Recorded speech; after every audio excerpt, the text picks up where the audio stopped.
So there were 452 illegals apprehended at the Hyundai mega plant construction site yesterday near Savannah. And I was the one that reported the information that I had to ICE. I didn't realize that 300 of the people working at the LG battery site inside the Hyundai mega site were either working on expired visas or didn't have proper visas. And now they're being flown home on a cushy plane, according to the Trump administration and their country. And their country and the Trump administration are going to figure out what they need to do to... This woman killed 8,500 American jobs. That's what they're estimating was going to be employed by this plant that's now being shut down by South Korea because they don't want to have anything to fucking do with our crazy ass fucking country. Put that into perspective.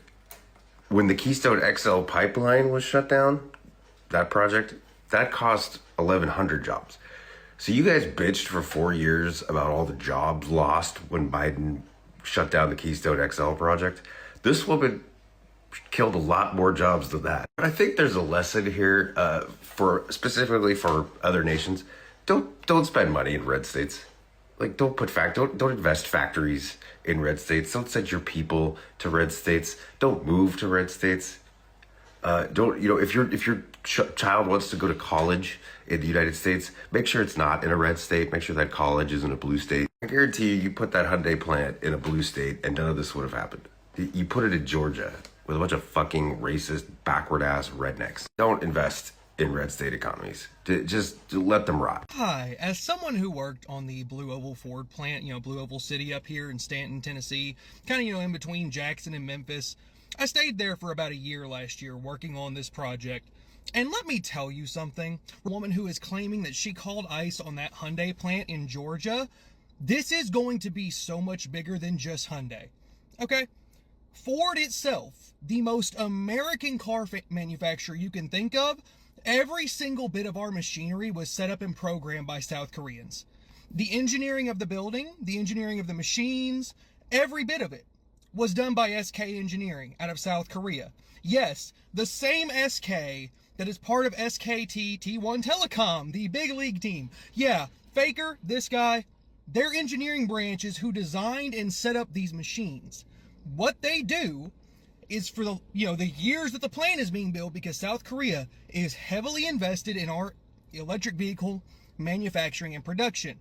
So what they do is they design the machines, send them over here, we set them up, millwrights, everything else. We set the iron, we set the building up, we get everything up.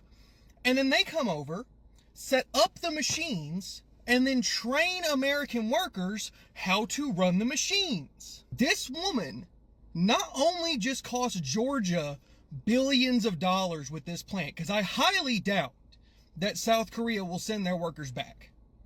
If they do, it's going to be under very strict rules for the Trump administration. If you don't think that word will get around to every other car manufacturer, because it's not just Hyundai. It is Ford, it's Chevy, it's Nissan, Mazda, Toyota, every single one of them. The machines are designed, installed, and set up by South Koreans. It's the biggest, when you think of car plants, it's intertwined. So no, you idiots have not only just cost Georgia billions, you've created a massive diplomatic problem that this administration will not be able to handle right. And on top of that, there's a good chance that any of these other car plants that have gone up in the last few years that haven't had their machines set up yet, odds are you've just fucked with those jobs as well. You are talking about tens of thousands of American jobs. Poof, up in smoke. So congratulations, MAGA. Your racism is once again going to cost us billions of dollars because you guys can't get over the fact that people who aren't white are better than you.